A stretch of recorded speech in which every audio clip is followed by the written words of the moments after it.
जय जगन्नाथ बंधुगण मो चैनल को स्वागत। शांताकारं भुजगशयनं पद्मनाभं सुरेश्वरं विश्वाधारं गगनसदृशं मेघवर्णं शुभंगं लक्ष्मीकान्तं कमलनयनं योगिभिर्ध्यानं गम्यं वंदे विष्णु भवहरमय सर्वलौकिकनाथम्।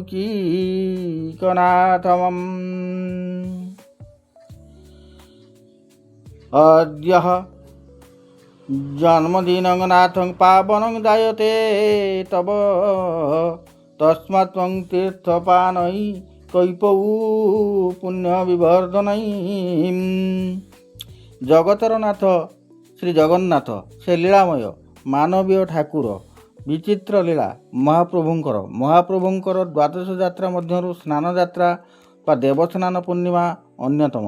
ज्येष्ठ शुक्लपक्ष पूर्णिमा दिन रत्न सिंहासन छाड़ी चतुर्धा मूर्ति ओह्लाई आसी स्नान मंडप को।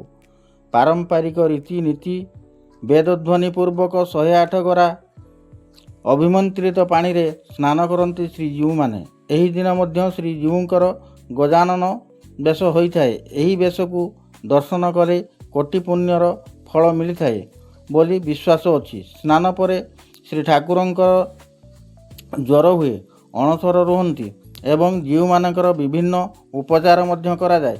गजानन बेशर तात्पर्य कौन? किंवदंती अनुसार सुदूर महाराष्ट्र जड़े गणपति भक्त, तांको नाम गणपति भक्त, से पुरुषोत्तम कलिजुगर आराध्य देवता को श्रीक्षेत्र को परिभ्रमण करने को आसंते जोग को से दिन स्नान पूर्णिमा होता है।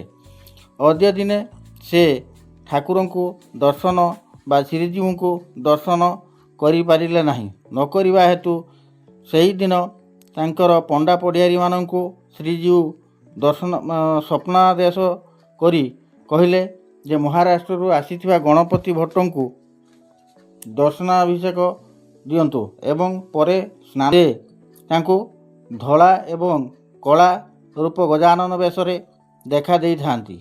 श्रीजीव बलभद्र जगन्नाथ हेले कला गजानन एवं बलभद्र हेले धला गजानन।